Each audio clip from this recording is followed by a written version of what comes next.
Household Cavalry, and this is going to be shortly the first time that members of the public outside the castle walls, the definitely more than 100,000 that was estimated who've come out to see them, get a chance to see the new Duke and Duchess of Sussex for the first time. And what a lovely sight that will be. And I should think the roars that we will hear as they come up round the streets of Windsor and finally up the Long Walk will be quite amazing.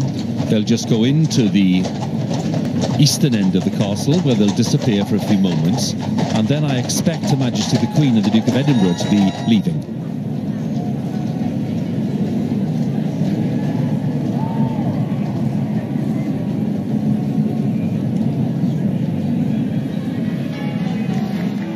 More people leaving the chapel itself, including the mother of the bride. And that's been for her a pretty intense and emotional moment. Extraordinary. She looked remarkably composed the whole way through. It really emotional as she understandably saw her daughter arrive.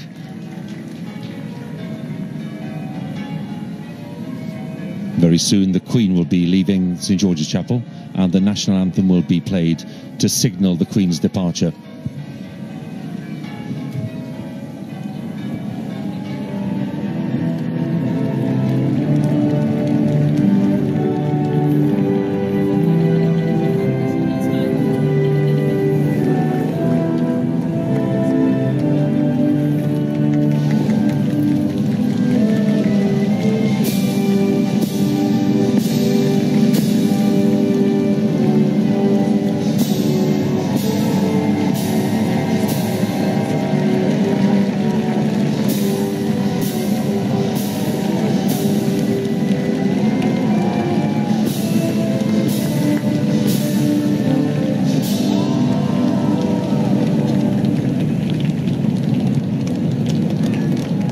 Queen and the Duke of Edinburgh making their way back to the eastern end of Windsor Castle. That's where Her Majesty's private apartments are. That's where she spends so much of her time. And that's where, of course, we get the sense of the fact that she loves Windsor probably more than anywhere else. And who can disagree with that, given the fact that it is a place that has 1,000 years of royal history attached to it. But here we are, the wonderful carriage procession underway, and the young couple preparing to greet the crowds on the streets of Windsor. We're just seeing on the top of the round tower over to the right there, Hugh, the largest of all the very large royal standards. The biggest one in the cupboard has come out today. It really is magnificent. It's almost a hazard to air traffic. It's so big. Such wonderful scenes. These are, of course, the horses from the Royal Mews who are pulling the carriage. Shortly they'll be joined by the mounted escort of the Household Cavalry, and I think it will be so lovely to see the interaction actually between Harry and Meghan there. They'll be seeing the crowds for the first time that have gathered to see them. The Windsor Grey horses, specially selected for the procession today, the ones who are going to be on their best behaviour, but also, of course, the ones that look really magnificent. Everything has been prepared in great detail for this procession. It'll last probably the best part of half an hour, but every inch of this procession has been planned, and you're going to see something, you know, not just the colour, not just the style, not just the pageantry, but it's going to be an impressive show for the world to see. It is a symbol, if you like, of military precision, but also the kind of, I suppose, the ceremonial flair that the British bring to these things. They do. I mean, we see occasions like this sometimes when the Queen welcomes world leaders here for state visits. There's a comparable show as the procession will come up to the castle. What we're going to see, though, is really unlike anything. It's going to be the longest, I think, procession through the streets of Windsor we've seen in a very long time. And he mentioned the extraordinary training and precision that goes into this. These horses have actually have special training to cope and prepare them for the crowds they're going to see. And here they actually, I'm told, they have earmuffs in their earplugs in their ears to help them cope with the noise of the crowds. And what will be lovely for this mounted escort to see is to see the groom in his Household Cavalry Blues and Royals uniform. I think that will make them feel especially proud to be escorting them. By our bandstand, passing the Victoria Monument, down Castle Hill, turning left up the High Street to raptures of fans are welcome here. Such a warm welcome. Household Cavalry coming down. and the new Duke and Duchess of Sussex.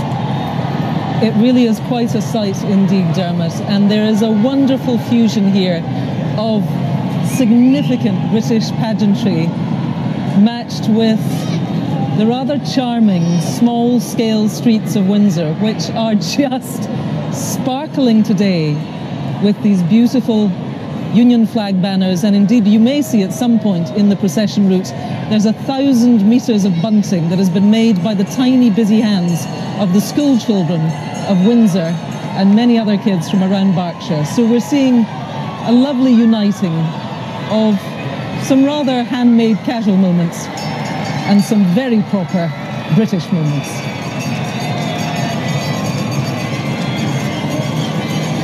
Estimates today that around about 120,000 people would amass in and around Windsor, and I have to say, I think it is going to be, in the final count, many, many more thousands than that. The Windsor Greys doing their job well, not being put off by the cheers and the waving of the flags. And there we get a glimpse of the bride and the groom.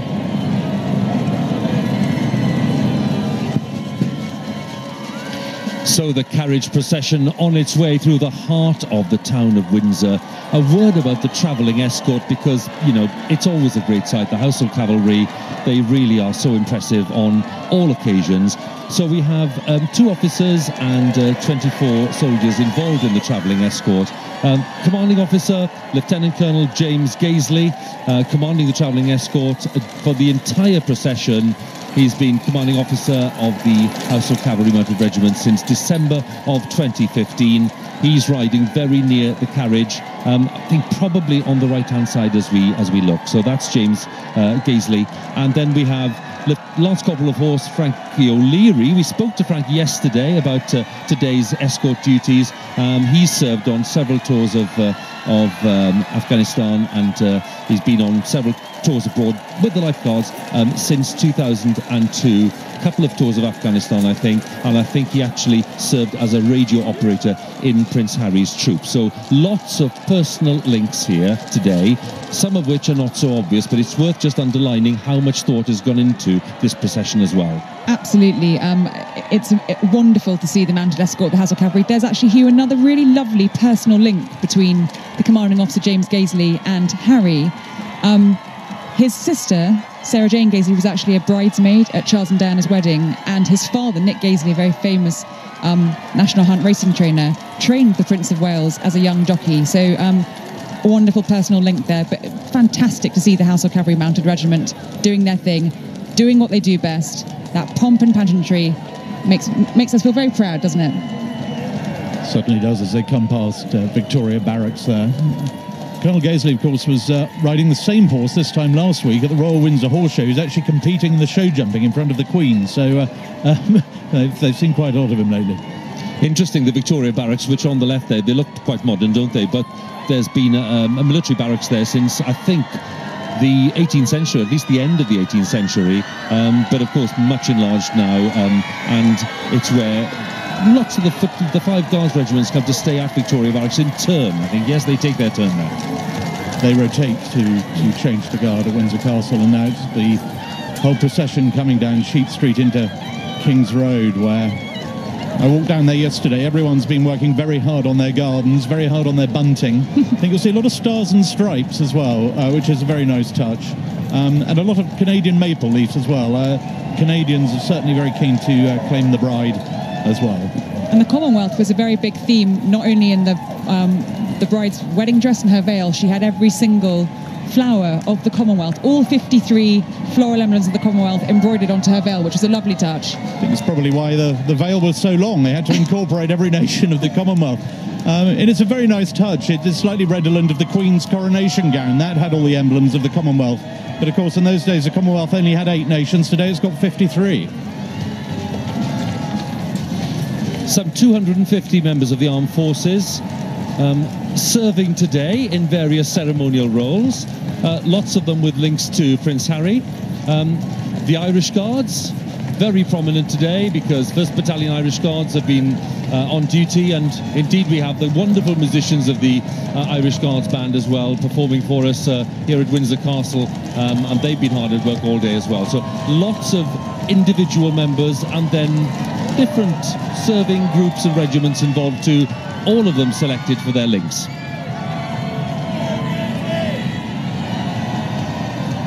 All the services involved, street lights. People have made a huge effort to decorate their homes.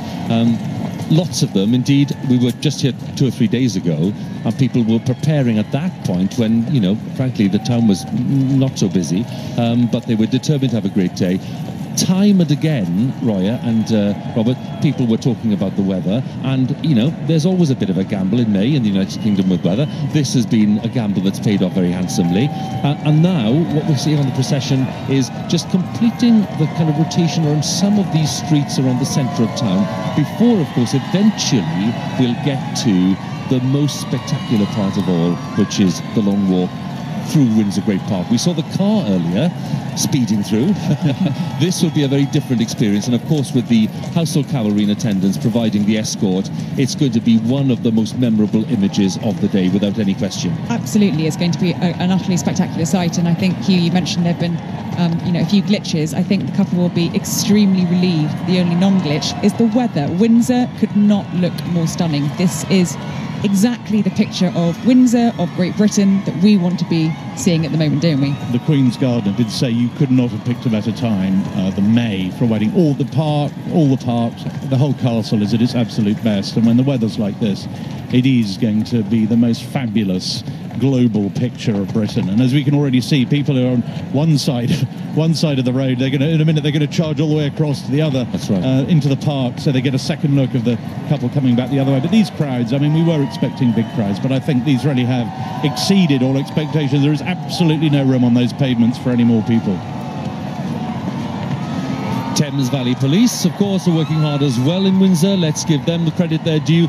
And I would like at this point just to acknowledge those members of the armed forces who are street lining, because that is a pretty arduous duty on a day like today when the temperature's so high. Royal Navy Small Ships and Diving. Prince Harry appointed Commodore-in-Chief of Small Ships and Diving by the Queen a couple of years ago. The Royal Marines, let's not forget that Harry was appointed Captain General of the Marines in December of last year, taking over from the Duke of Edinburgh, who'd held that title, by the way, for 64 years, so that's very much rich family heritage. The Army Air Corps, they are taking part today. The Royal Gurkha Rifles. We saw 2 Gurkha officers, by the way, on the steps of St George's Chapel earlier, opening the doors for some of the cars arriving. 1st Battalion Irish Guards, I've already mentioned them, and RAF Honington too, because Prince Harry was appointed Honorary Air Commandant of RAF Honington in October 2008, a decade ago, by the Queen. So just to underline, you know, they're all here for a reason, yes? It's not by accident. They're all here because they have a personal bond with Prince Harry today. Prince Harry has often talked so movingly about how his 10 years serving in the armed forces shaped him. And it's so, I mean, for that reason, it's so wonderful to see so many of the regiments he's closely linked with here today.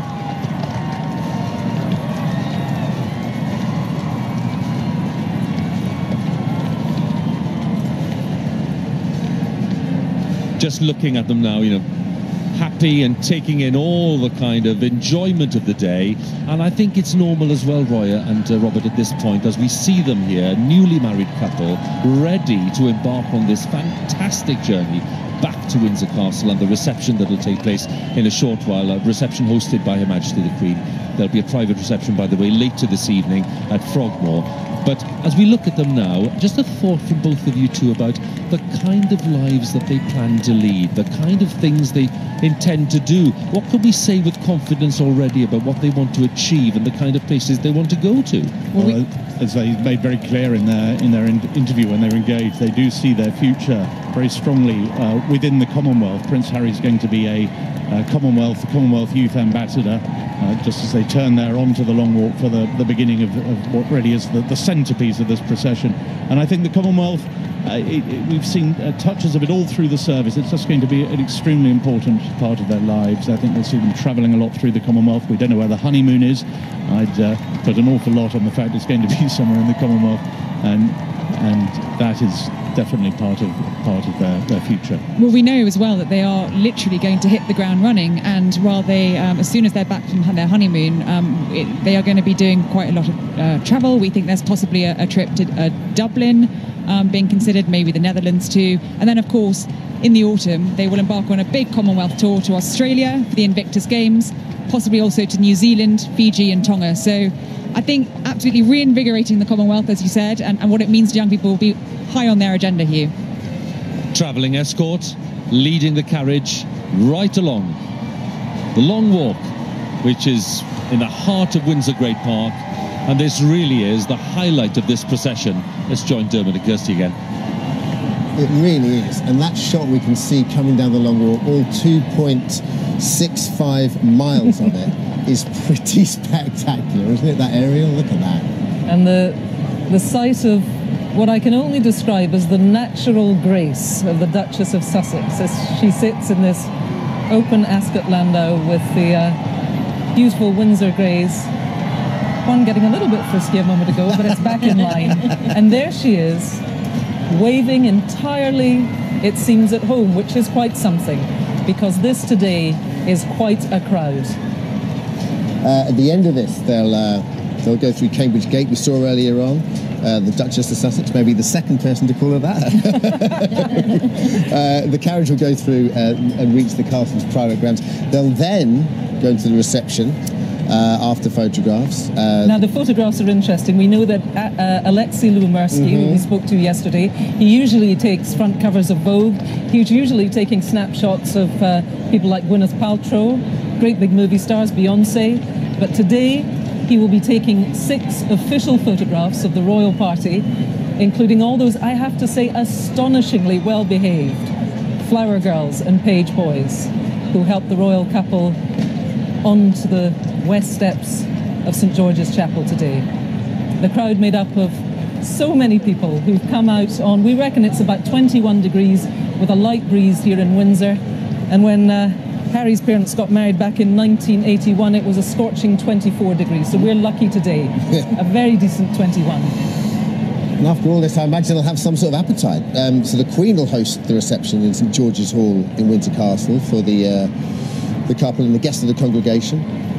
The chief, or head chef of the royal household is Mark Flanagan, and the main focus of the food will be that in season. For the most part, food coming from Kent, Garden of England, of course, and Norfolk as well. And then there's the cake. There's been a lot of chat about the cake. The cake it's elderflower and is it lemon, Dermot? It is. I think that's what they said. We saw a beautiful great big crate of Sicilian lemons on the Instagram account of Claire Patak, who is making the cake. And there they are waving, and is it just me or are the cheers getting louder?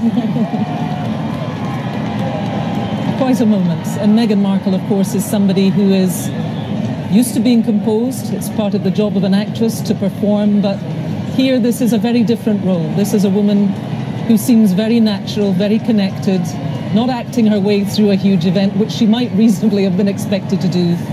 But for every moment of the service, and now as she sits by her husband, she is beaming with a smile and taking in what is surely the view of a lifetime.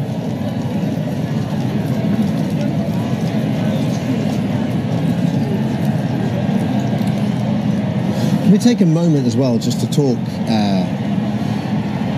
about her entrance into the chapel, into the nave where she was on her own? That was quite something, wasn't it? That was a remarkable thing, and I think it takes a great deal of self-possession and composure at a moment when maybe more than ever you want an arm to lean on. And in the days that have led up to this magnificent day, she's not had her troubles to seek.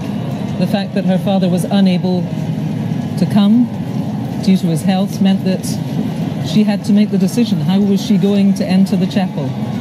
How was she going to meet the man who was about to become her husband? And she chose to do it on her own, with those 7-year-old twins holding her train. They did a good job of that.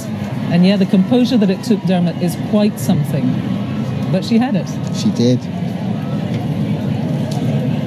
And as the world watches Windsor today, we reckon a worldwide audience of 1.9, maybe we'll be nudging 2 billion. I think Britain's showing its best face. The sun is out, not a cloud in the sky. And these people, of course, on the long walk, some of whom have been there since Thursday, many of whom have come today in through the train station. And this is the sight they've been waiting to see.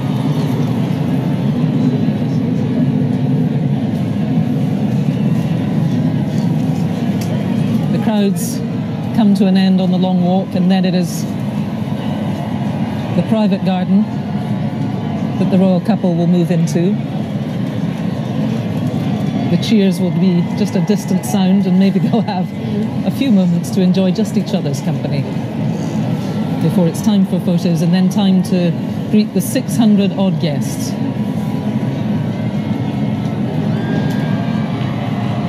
Who witnessed a service like no other royal wedding.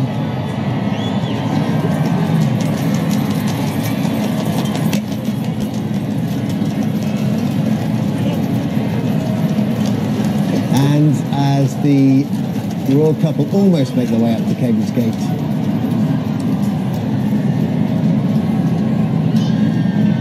let's see what the atmosphere is like right down there on the long walk with Alex.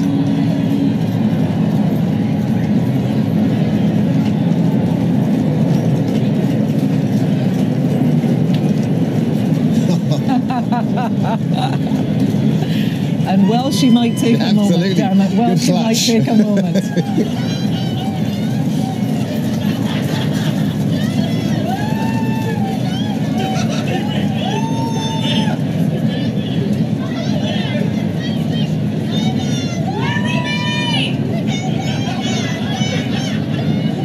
And I think they might, I mean, who knows what they're saying to each other, that's private and entirely between them, but I think they might both take a moment to congratulate each other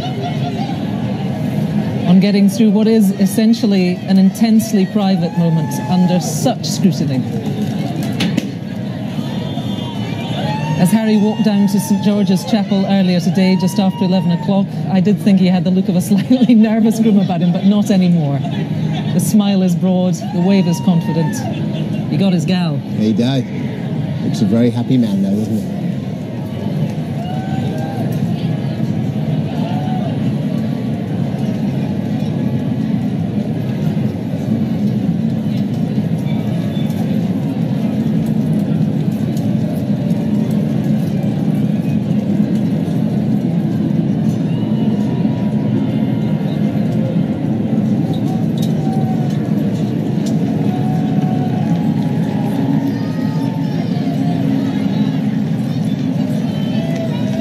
And the role of the military today is so personal to Harry. As we know, he's seen 2 tours of Afghanistan. There are 250 members of the armed services who are involved in making sure that this splendid bit of pageantry is all it should be, and they are, many of them, servicemen that Harry knows well and has served with. What a shot.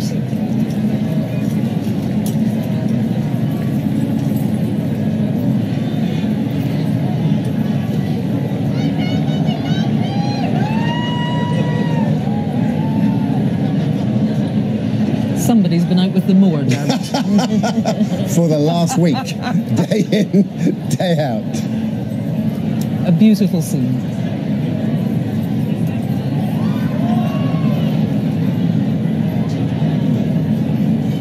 Oh, we interviewed young Frankie O'Leary yesterday. Yes. Didn't let the name down, did he? No, he did really very did well. not. The Corporal of Horse. And so the household cavalry can be proud that, well, as they always do, they did their bit for a splendid parade around Windsor. And it's been a treat for every single person who came along, who waved their flag, who stood patiently to see the royal couple, the Duke and Duchess of Sussex.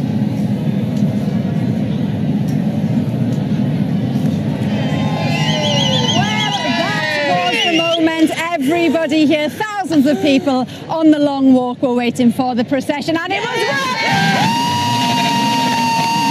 absolutely perfect. We have cried all the tears here. Oh my gosh, there was a collective when Harry lifted the veil. Come on, let's get some highlights. Go one. Oh, the look of love between the kiss. The kiss. Yeah, the look of love for me. He couldn't take his eyes off her, could he, everyone? And it was a bittersweet moment for you. It was terrifying for me. You lost your Harry. I lost my Harry. I lost my Harry. But you still got the tiara. Still You wanted Meghan, but loved it. I'm very hurt about it, but it was beautiful. It was a beautiful situation. Yes. It may be the last royal wedding for a long time, but it was absolutely perfect. Now for some Scotch eggs and a good dose of Prosecco. Cheers!